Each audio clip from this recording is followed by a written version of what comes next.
और चांद भी काले बादलों के पीछे छुपा हुआ था। हल्की हल्की ठंडी हवा चल रही थी जो किसी भूतिया कहानी की तरह महसूस हो रही थी। रविनाथ अपने घर लौट रहा था। उसके घर का रास्ता एक सुनसान जंगल से होकर गुजरता था। चारों ओर केवल पेड़ की सरसराहट और कुछ दूर पर उल्लू की आवाज़ सुनाई दे रही थी। रविनाथ के दिल में हल्की सी घबराहट हो रही थी, लेकिन उसने खुद को शांत रखने की कोशिश की। कब से चला जा रहा हूँ, लेकिन अभी तक मेरा घर क्यों नहीं आया? कहीं नहीं, ऐसा कुछ नहीं होता। इसके बाद वो तेजी से कदम बढ़ाते हुए आगे चलने लगा। उसके हर एक कदम के साथ उसकी घबराहट बढ़ती जा रही थी। अचानक उसे ऐसा महसूस हुआ कि कोई उसका पीछा कर रहा है। उसने पीछे मुड़कर देखा, लेकिन वहाँ कोई नहीं था। मेरा वहम होगा। वो फिर से चलने लगा, लेकिन हर बार जब वो रुकता उसे पीछे से किसी के कदमों की आहट सुनाई देती। नहीं, अब उसकी घबराहट और बढ़ गई थी। उसने अपने कदम और तेज कर दिए, पर आहट भी उसी के साथ तेज हो गई। अब रविनाथ ने खुद को संभालने की कोशिश की। कहीं छुप जाता हूँ।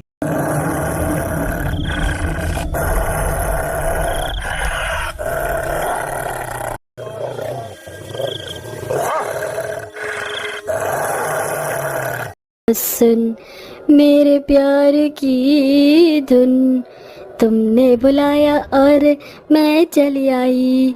तुम्हारे हाथों में ये पायल क्या हुआ रविनाथ जी? आप आज इतनी देर तक सोए और आपके माथे पर इतना पसीना क्यों है? अरे वो कुछ नहीं, छोड़ो ना। बस बुरा सपना देख रहा था। तुम वो सब छोड़ो, ये बताओ कि तुमने नाश्ता किए हो? नहीं, आपके बिना हम नाश्ता कैसे कर सकते हैं? तुम चलो, हम जरा मुंह हाथ धो के आते हैं। जी। फुलवा चली जाती है। उसके जाने के बाद रविनाथ कुछ सोचने लगता है कि तभी हम फिर से पीछे उसी काले साया को देखते हैं जो रविनाथ को घूर रही थी। खैर रविनाथ उठ। माँ? पिताजी। समझ गया। नहीं, ये क्या हो गया?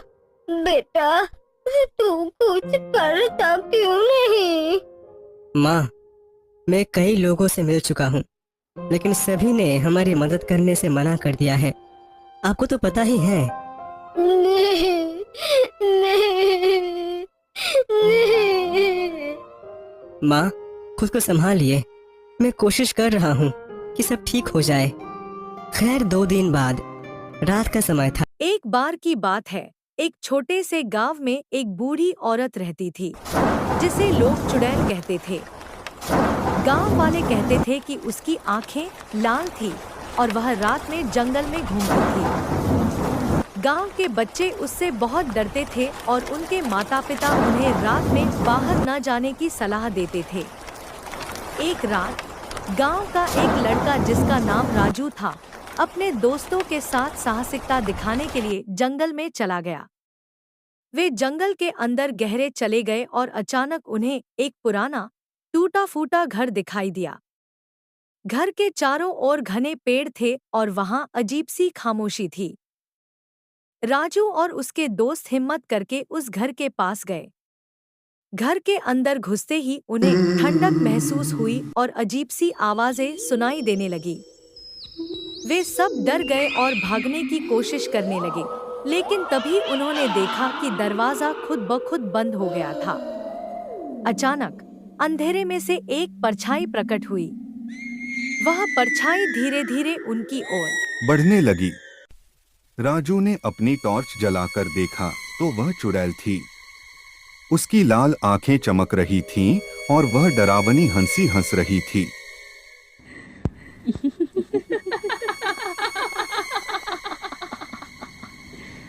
Kenapa tak tidur lagi, ha?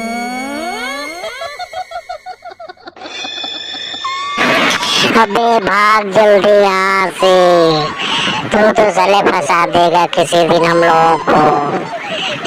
तुझे यही जगह मिली थी साले आने के लिए।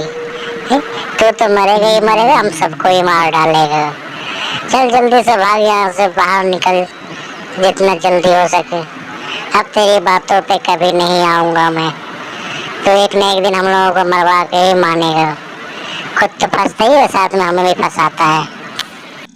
बाल बाल बचे यार, नहीं तो पता नहीं आज क्या हो जाता। अरे कोई बात नहीं, कम से ये तो पता चला कि हमें तरह नहीं जाना चाहिए, कुछ न कुछ हिफाजत के लिए लेकर जाना चाहिए। आगे से ध्यान रखना समझे, और कोई गलती मत करना वरना हम सारे मारे जाते। अब यहाँ से चलो, गांव वाले इकट्ठा करके सारी कहानी बताते हैं ताकि वो लोग सावधान हो जाएं। चल यार जल्दी जल्दी, कहीं हम दोबारा फंस न जाए। शाम होने से पहले गांव पहुंचना जरूरी है। चल यार जल्दी जल्दी। अरे यार जल्दी ही चल रहा हूँ, तू परेशान न हो, हमें भी जल्दी हो रही है, बस कुछ ही दूर है गांव, सब्र कर यार। अरे राजू, क्या हुआ बेटा? तुम कैसे परेशान हो? बताओ क्या बात हो गई? बड़े डरे डरे से भी हो तुम लोग। समझ नहीं आ रही हमें क्या बात हुई। बता दो क्या बात है। डरो मत, हम तुम्हारे साथ हैं। अरे चाचा, क्या बताऊं मैं आपको। हम सारे हवेली के तरफ गए थे, वहाँ पे एक पुराना घर मिला। तुम लोगों को उस हवेली में नहीं जाना चाहिए था, ये बहुत पुरानी बात है। उस हवेली में बूढ़ी औरत रहती थी जिसे लोग चुड़ैल समझते थे और लोग बहुत परेशान करते थे। एक दिन लोगों से परेशान होकर दे देती है। फिर क्या हुआ, कुछ पता कैसे मरी और किसने मारा? अभी तक कुछ पता नहीं चला, ये एक रहस्य बनकर रह गया है जिसे सब मिलकर पता लगाएंगे। आखिर क्या वजह थी जिसके कारण उसने जान दी। अभी लोग अपने अपने घर जाओ। तुम लोग यहाँ से कहीं नहीं जा सकते, मैं तुम्हें जाने नहीं दूंगी। तुम तीनों की वजह से हम परेशान हैं। फिर पायल ने कहा, तुम ऐसा क्यों कर रही हो, ये सब सही नहीं है। गांव वाले बहुत डरे हुए हैं, तुम यहाँ से कहीं चली जाओ, मैं कोशिश करूंगी कि तुम्हें मुक्ति मिले, ठीक है। फिर उसने मुझे बताया कि उनके पति कुछ लोगों के साथ मिलकर मुझे तड़पा तड़पा कर बहुत बेरहमी से मारा। मैं मिन्नतें करती रही लेकिन उसने मेरी एक नहीं सुनी। तब से मैं इस कमरे और हवेली में भटक रही हूँ।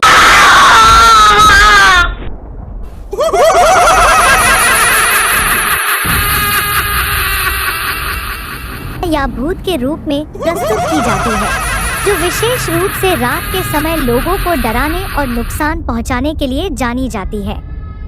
यहाँ एक छोटी सी चुड़ैल की कहानी है। चुड़ैल की कहानी बहुत समय पहले की बात है।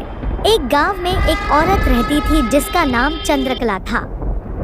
वह बहुत ही सुंदर थी और उसकी सुंदरता की चर्चा दूर दूर तक थी। लेकिन उसकी किस्मत खराब थी।